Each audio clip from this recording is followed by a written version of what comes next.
So we are covering the textbook 2, number 2, and chapter 8. So we are approaching the final. And I guess we have a special class next week, right? So both of them are not inside the textbook. Production automation is coming from Samsung Heavy Industry, but we will cover the material is coming from. Okay, and then Industry 2.0, 3D printing.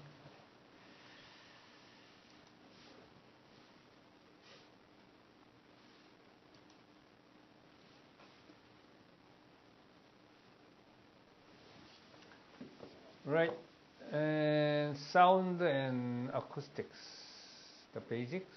You remind all the materials, and then sonar and sonarizations. Will be covered myself, and then we go on to second presentation by speed of sound and propagation applications.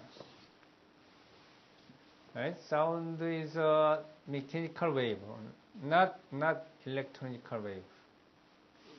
It's mechanical, so we can cover this. And oscillation of pressure. Pressure is oscillating to arriving at our ear. Right. So through the you need a medium because the transmission of pressure oscillation. It can be solid, it can be liquid, it can be gas. So currently we are speaking and hearing through the air, right? Air. My sound is arriving to you through the air, gas. But in ocean, it can be a liquid that makes changes. And receiver, your ear, detect the pressure oscillation because of the pressure changes. Right? So definition is that production, control, transmission, reception, and effect of sound. Right. It's a funny picture, but you see that there is a decibel count. You expect that larger decibel gives you a bigger sound. Okay, this is just, we'll see more later. Underwater acoustics. This is coming from Leonardo da Vinci. How many years ago? More than 500 years ago. Right? But there is also a ship similar to Korea, the turtle ship.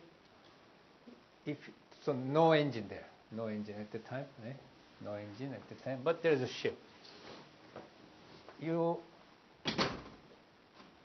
stop the ship and placed a long tube in the water. Long tube into the water. Right? And then hearing. Ear. You hear from the long tube, and then you can hear that ships at far away.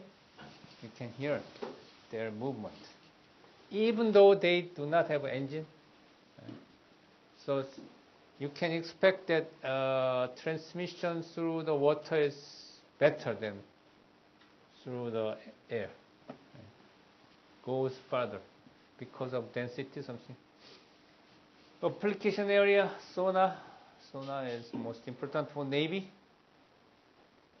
And probably only communication method or detection method is sonar. Underwater communication is coming together. Localization, placing, where is it, and navigation to there. And seismic exploration. This is a seismic exploration. So survey to see whether there is oil underground. This is Oh, this is seabed. This is seabed. So water is here, water. Hydrophone that emit sound, and then there is a receiver from the survey. Oh, shock? No, the reverse way. A shock wave is coming from here, and there is a receiver. Right? So, reverse. Sorry. And then reflected waves. There are many reflected waves, but somehow you should differentiate the reflected wave, sound wave coming from oil field, rather than water or rocks or soils or unconformity gas also there. So that is technology. But anyway, this is how they are making seismic exploration. Sonar use sound echoes, similarly from previous slide, as does radar. Radar transmit waves, electrical waves, rather than here is a sound wave is coming. So the mechanism is very similar. Wave is transmitted, sending, or coming, and then object is detected and reflection is coming, reflected wave is coming, and somehow it receives also, sending also receiving. So that the birds and fishes are doing similar. So we mimic the idea coming from the nature, so used in the submarine. So sonar is working this way. Right. By the way, is it true that in some videos there are cliché that when sonar hit the submarine, the very high frequency sounds, it's like hitting the cruise in the submarine? I did not catch your question. 그 미디어 같은 데 보면 소나가 잠수함을 감지해서 잠수함에 있는 승무원들이 소나가 잠수함에 잠겼다는 걸 확인했을 때 되게 그 하이 프리퀀시의 사운드 나가는 것처럼 우리가 하게 됩니다. He's saying the sonar sound is very high frequency, right? Something like that. But I don't know. Actually, I don't know. But in movie, I can hear some ping sound, right? Yeah, ping, right? But is it? What is your question again? So it is not good for their health, or? 진짜인지 아니면 그냥 미디어에서 각색을 한 건지. High frequency. Usually they use low frequency sound because this is depending on their. But usually because low frequency sound goes far away. But we see that high frequency is good for resolution. It's more clear. But low frequency goes far away, but they have more scatter.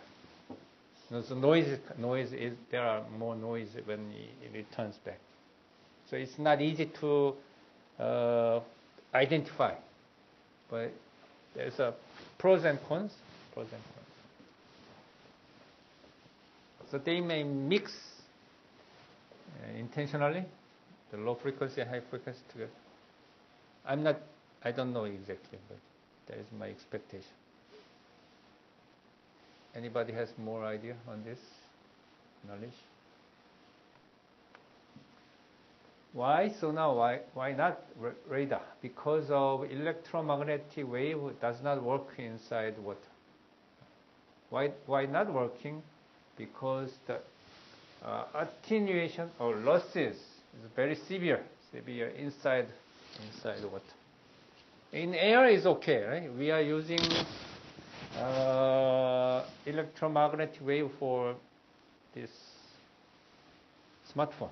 Very nice, right? Very nice. But we cannot, as I assigned you the homework, we cannot use this because of this problem. Right? We are using high frequency, megahertz high frequency electromagnetic. It's good because it can carry more data. It can carry more precise information. So digital information can be covered. We can do also with sound, but it's not precise, or the bandwidth is the data amount. We cannot carry much of them into the sound. But inside the water, we cannot use electromagnetic wave. That is the main problem. So difficulty and also chances. So this is a number of losses or attenuation. So hertz is same, but per kilometer, so bigger inside. Electromagnetic wave is lose much, very much, right? How many times? 500 times, something. So we can use this. Once again, the decibel sound pressure level. This time it goes up this way. It's a higher number of decibel 140 up there, but there is a pressure range, right? Pressure. It's the same as, but the scale is different. Logarithmic something, right? Logarithmic something. Right. So anyway, we can expect that higher decibel means bigger sound and high pressure. Communication. There are 3 types of carrier waves: electromagnetic, optical, and acoustic. Optical means light. Light goes through the water, right? But there is a limitation. That is the problem. So this is a shortest. They goes into the water, but only several meters. This one goes to several hundred meters. Several hundred meters. This is kilometers goes. So this is the wave we are using inside underwater. So electromagnetic and optical and acoustics. Electromagnetic, they have a high frequency and bandwidth carries more information. But limitation is as we see that attenuation is very, very big. Big effect on signal, so we cannot catch the signal far away, even several tens of meters. So if you want to use electromagnetic, you need to have a big antenna, but it's not practical. Complexity and cost. Optical wave also offers high data rate transmission. Big data is coming. We are using my smartphone. They carry big data. Right? 4G, 5G, 6G is coming. Nevertheless, the signal is rapidly. Once again, the scattering also together. Scattering too. The optical is scattering, optical wave. So finally, we arrive at acoustic. That is the only way. That is most preferred inside water, because of the low absorption. But data transmission is not good. Right? It's very low bandwidth. Smaller data is coming. Right? But it goes to travel at long range. That is important for using this. So, and then active sonar and passive sonar.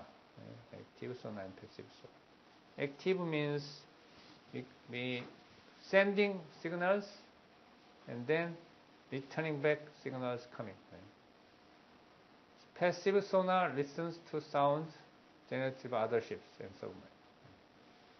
Why? Because if you're sending signals, you notify to other people, I am here. Right?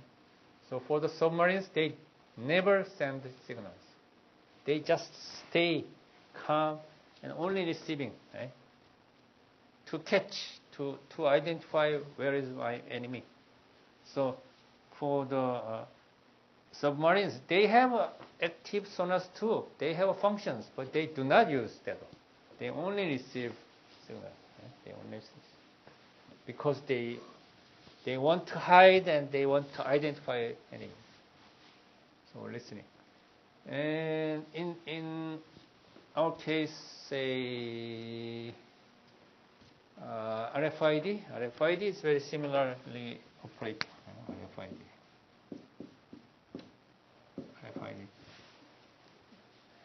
Do you know what is RFID?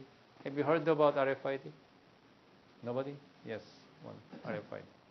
Can you explain what? Is it currently used in the IC card? Yes, some similar. All right. In Korea, we are saying high pass in highway. Right. Each car is having some special device. They detect the passage of a car, right? Or sometimes in barcode is very similar. Barcode. Right? But barcode reader, there is a special device you need to read the barcode. But you can say this is a wireless barcode. So electromagnetic, not sound, but electromagnetic EM signal is sending and receiving. And there is two ways. One is active and passive. RFID. Problem is passive one. You don't need to have a battery inside because you just receive it. Probably you need a small amount, but passive is okay. We don't need a battery. But for the active ones, you need to have a battery inside. That gives you a cost problem and also. Anyway, so active and passive, you understand this. Sonarication, I will not explain details, but the amount of size, the decibel, right? Sonarications are means for determining the effect of medium, target, and sonarication on sound propagation. Right? So unit is decibel, right? Decibel. Power or intensity of pressure, right? Intensity of pressure. But we are using logarithmic scale. So it is active one, is it? Out and in pressure. Right? So intensity and also spreading out. So propagation goes in cylindrical or spherical waves, right? So this is, we can say a line source of sound or electromagnetic line source, and then the sound may be spreading in spherical shape, right? Because the line source is going in the center, right? So we can, how much of intensity is in here of distance 2D, the area is going a square of distance, right? So that intensity level goes as divided by square of distances. You can expect it. But for the point sources, this is the light, and then this goes in spherical waves, right? Spherical, so that the area also goes in square, but is much more, right? More than cylindrical shapes, spreading out, right? So that the intensity level goes down more fast, higher speed. So spherical spreading out, and then cylindrical spreading out. You see that the only change is two times. But anyway, there is a total propagation loss, or how much you can receiving, right? And there is a equation. This is a propagation equation, and then there is a absorption coefficient and transmission losses. So there are items and terms inside the equation. Right. And where the sounds coming from? There is a machinery, usually a machinery. But also there is a natural noise because of the flows through the ship, right, around the ship.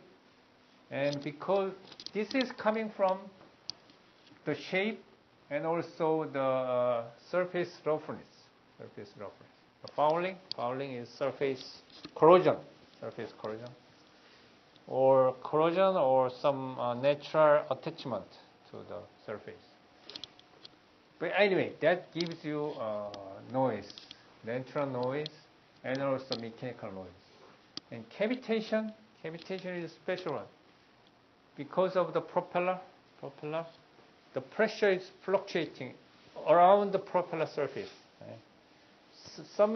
Sometimes, that is because of the wake field is because of the wake field.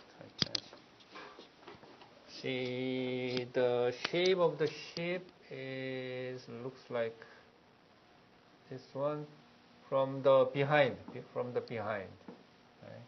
And propeller is located here.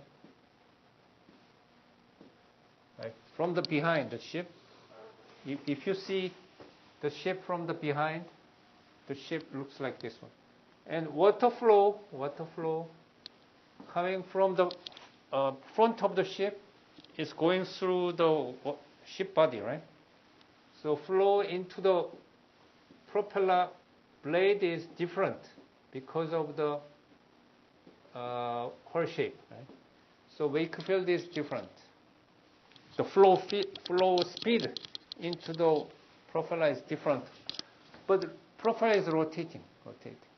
So they are hitting low speed region and high speed region, and low speed region, high speed region, rotating.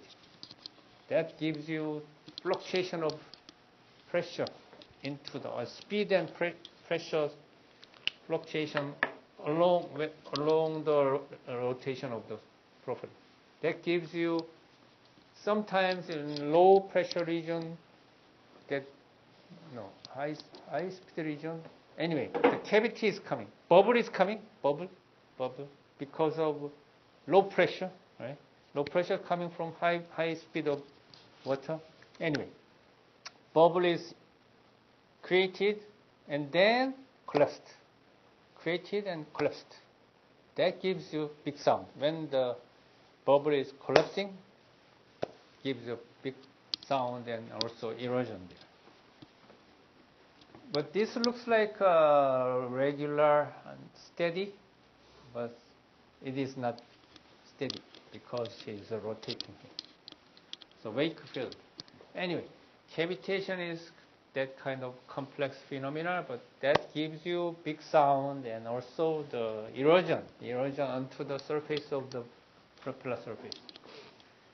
Ambient noise is surrounding noise coming from hydrodynamic noise, seismic coming from the land, seabed, and ocean traffic from other ships, and also biological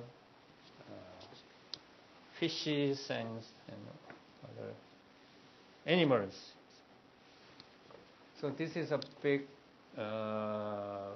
picture of ambient noises, and then gives you decibel. So it's a big sound is over, right? And then gives you frequency, high frequent, the wave frequency, right? And then you can expect that bubbles and spray and molecular agitations, very small size oscillations, ocean traffic, other ships. And seismic is coming from the Earth, and turbulent pressure fluctuation. What is this? And surface wave, second order pressure effect. Or up there, you see the biological animals and precipitation that is coming from rain, and ships and industrial activity that is coming from ocean traffic, and sea ice. Ice also gives you noise, right? Ice. That gives you a range of frequency. And earthquake there. Right? So you see that this one is the color. Color gives you this one, right? Say this one is, say, what is this? Heavy precipitation, the raining, right? And then blue color is earthquake, something like that. So anyway, that is, it gives you the pattern or channel or scope, outline of wave, sound frequency and levels. So the low frequency gives you a high decibel inside water. That is precipitation, snow, but in ocean probably sounds coming from rain, most of them. Active and passive once again, but there is echation, active sonication and passive sonication. And same again, there is a receiving, and also you can display that receiving sonar. Very similar to radar, right? Very similar to radar. You can expect the radar is coming. And sometimes nowadays they develop a software that they gives you a picture of the receiving, the item, the object. So they say it is a sound visualization, right? This is about sound, right? Sound effect.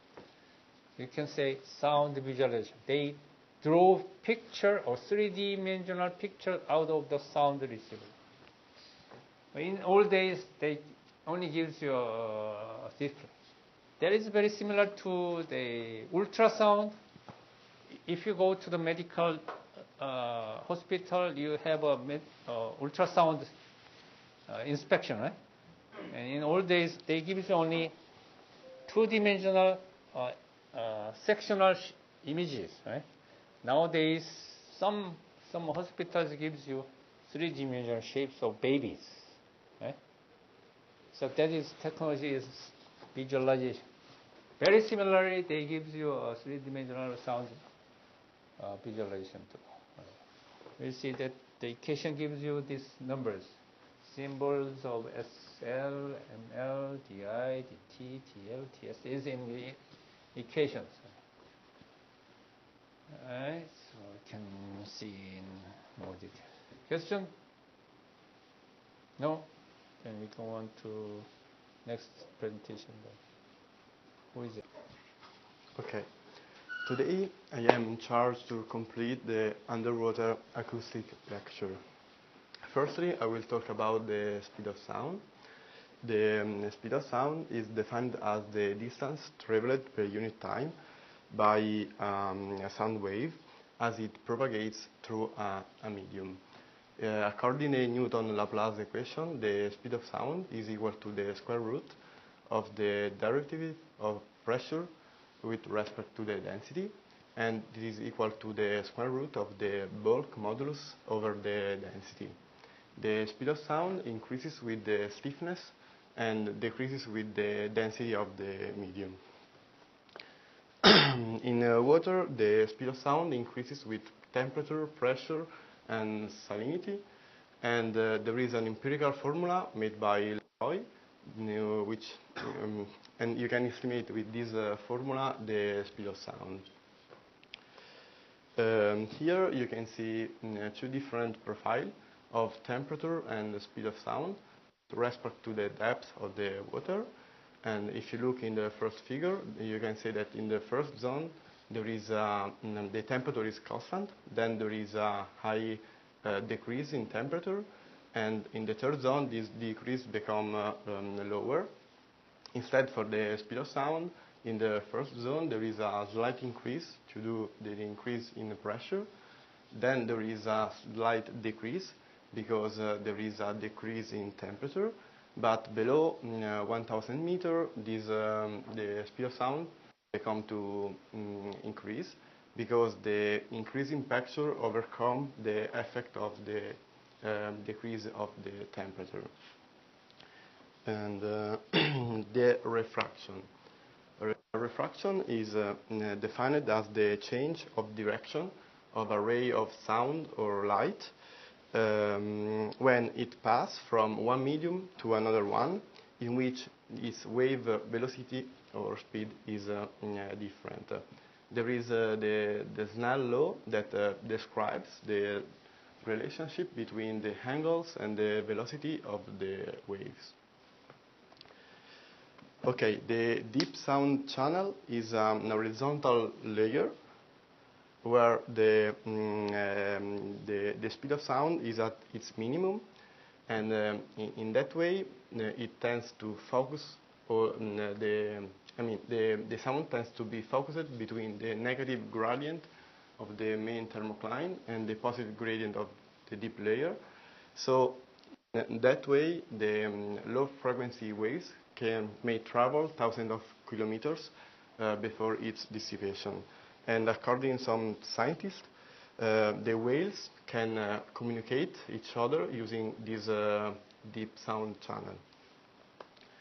Okay, there are different application systems that can exploit the propagation of sound in the water.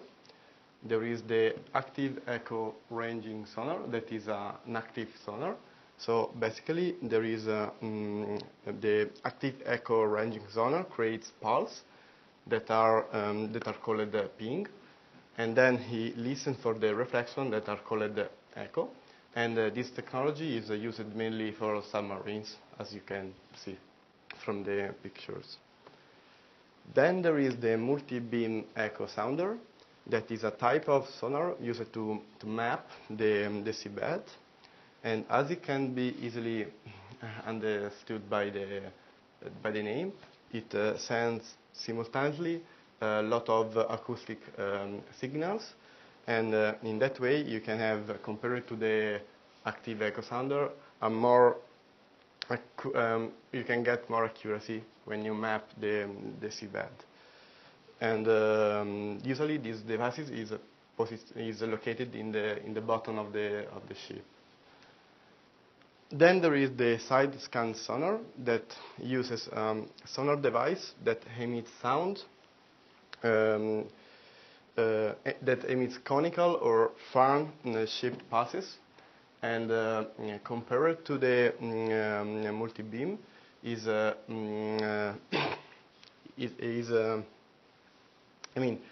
better because there is a tow vehicle, so you can adjust the depth. And so you can get you can have more accuracy in the data that you collect. And I find an interesting video which briefly resumes how multi-beam and side scan sonar work.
Okay, we can stop here the video.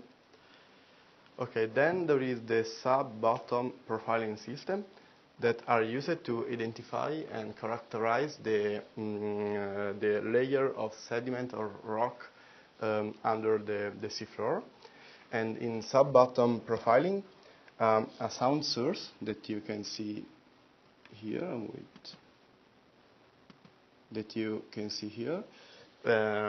emits sound that are directed toward the seafloor. A part of the sound is reflecting, and another part penetrates inside the seafloor. The part that penetrates is refracted each time it passes from a layer to another layer, and is also refracted. The reflective part is used to know the thickness of the layer, and instead the refractive part is used to have more details of the layers. And here you can see the devices and the map that you can get from this technology. Okay, then there are acoustic devices are exploited also by flying vehicles as helicopter and airplane. The dipping sonar consists in a submersible bodies that you can see here, that which transmit and receive information, and in that way you can detect a submarine under the water.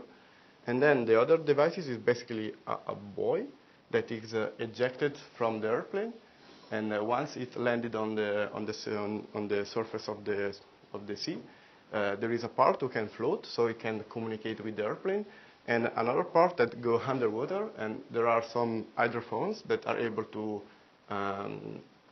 transmit and receive information, and so it can detect the submarine as well.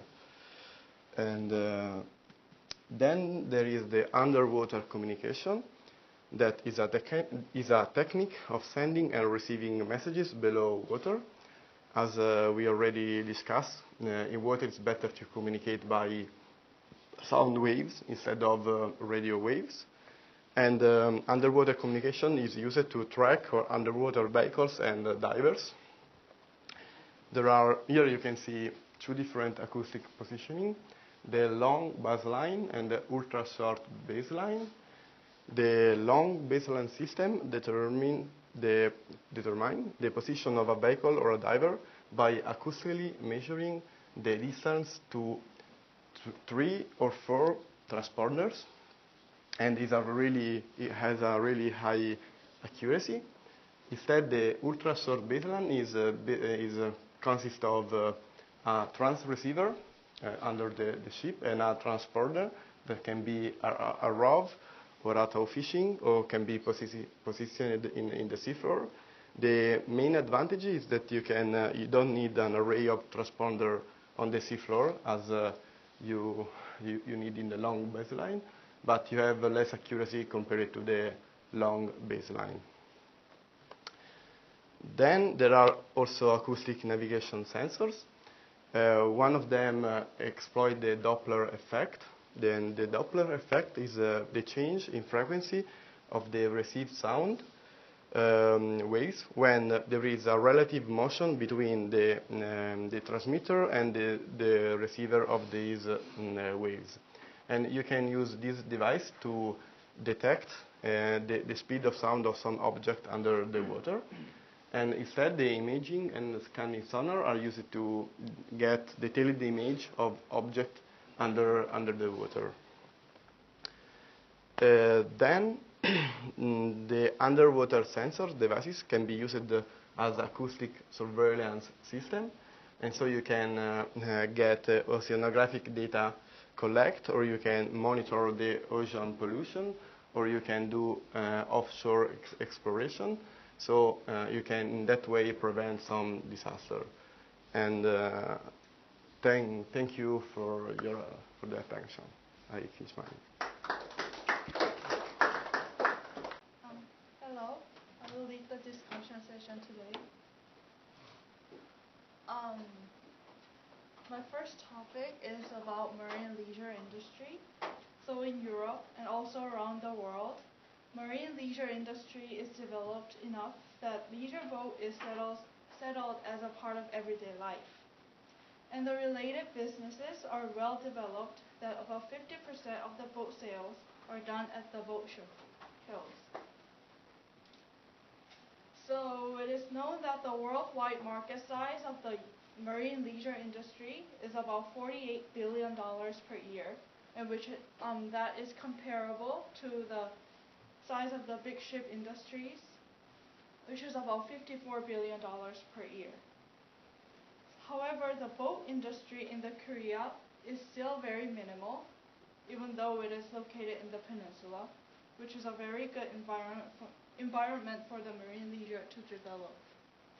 So as you can see, they are all focused on the offshore plant or the container shipbuilding. So my question is that should Korean shipbuilding industry develop marine leisure industry? I would like to hear your opinions about that. Any thoughts?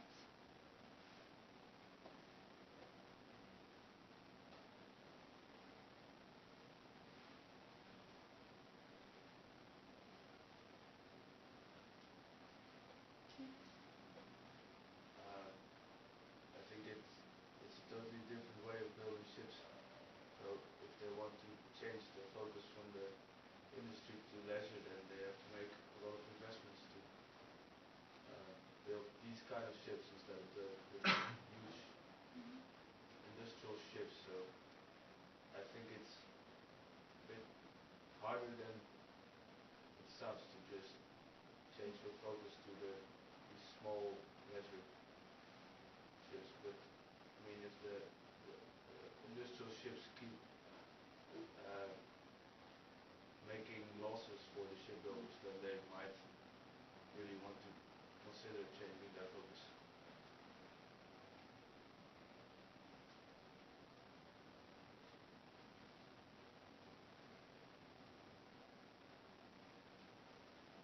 Any other thoughts? Yeah, the shipbuilders can't use the same shipyards for building kind of small leisure ships compared to the huge and big container or industrial ships. So like Bart said, they have to invest like in new halls and new places to build them. And also a lot of different materials are used. And like they used to look like fancy, they should look good and like lifestyle product instead of functional. And also they're very customized. So also a totally different way of building ships. And yeah, I think it's not very profitable in the first years to change from or to include leisure industry.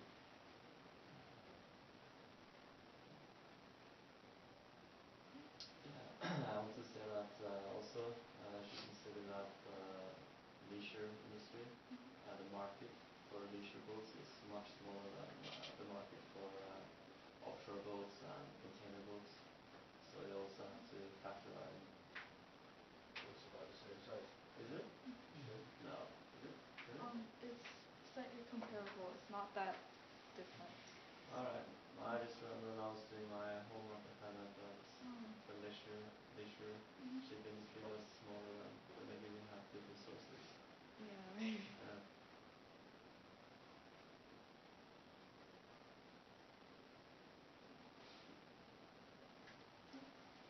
I think if it can be your money, then it's good to make those industry larger. But I don't think that what you mentioned in previous slide, those gigantic dinosaur company like Hyundai or Samsung, they can make.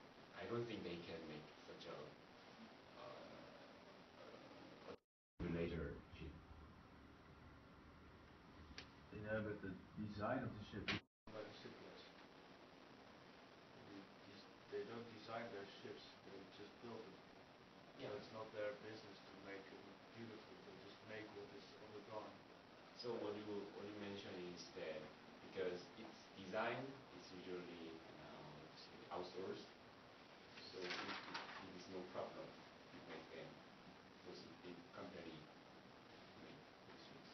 Yeah, I mean they get the drawings and they make the ship. So I think if they can make what's on the drawing, then it shouldn't be a problem.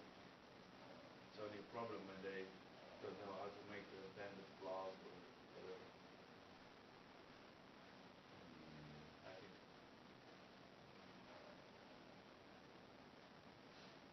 But I think they could, I mean, make a new company. I mean, they're so used that they could do that and start from scratch and build a relationship yard. I think that the same thing can happen in, for example, Hyundai Motors, but but the real fact is they do not make those, I mean, really beautiful design car. I think that because I analyze it because of its, I don't know, decision making process in their company. I don't know, but the same reason is that I don't think big company can make attractive leadership. Thank you for your opinion. I will move on to the next topic, which is about the wig craft. Has anyone ever heard about those? So wig craft is abbreviation of the wing in ground effect craft. It's generally a boat that cruises just above the water surface.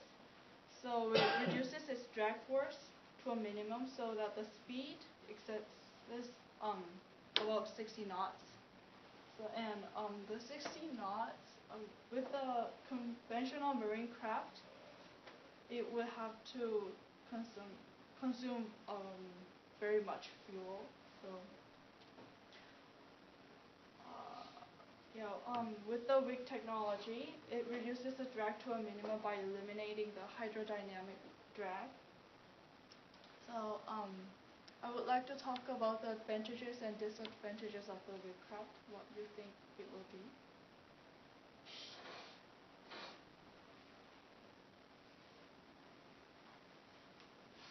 Okay, I think as you say, the first advantage is that you can travel faster because you can reach higher speed. But the disadvantage is the fuel consumption, and maybe they will be expensive to have that kind of technology. So I think that we should develop these devices in order to make them cheaper, and then people can buy that and use it.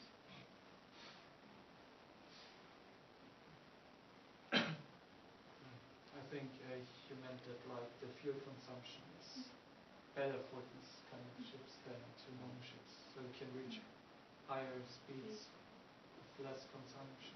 But also you need, like, I guess you need a currency. Yeah. Like I mentioned, when you have big waves, it's impossible to use them. They will crash in the next wave. Or it's very uncomfortable for the passengers to travel with. And I also think like the vessel should be kind of light, so you can't have a lot of containers. So maybe it's only usable for passenger transportation. Yeah.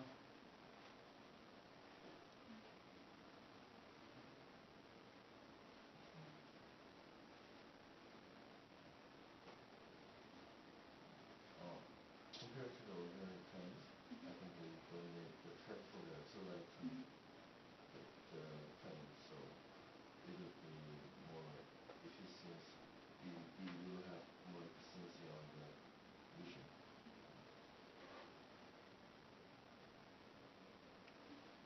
I think that the safety is a huge problem for these blades for boats.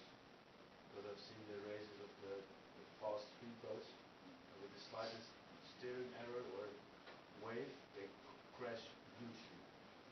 Because you have such low control when you're on the water or just above it, and I think it's not safe. I think the most big disadvantage is it is very vague to specify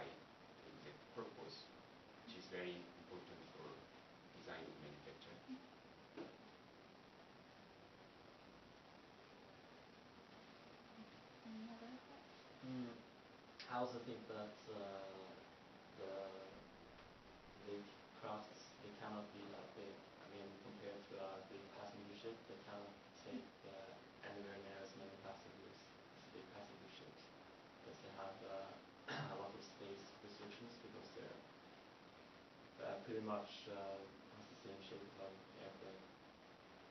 So Seen an Airbus? Biggest Airbus?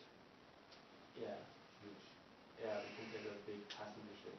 Yeah, but if this thing goes 100 kilometers per hour, you don't need a big. At least in my opinion, it goes fast. You need big ships because they're very slow. There are a lot of people, but if the ship goes faster, you don't care. It goes 2 minutes, you're working there. That's what we said about the Concorde airplane. So they didn't work out. And you I only, think that one was too expensive. yeah, and you only can use it when you have a calm sea. So you get 3 or 4 days a week. You say, oh, the weather's shitty, we can't go.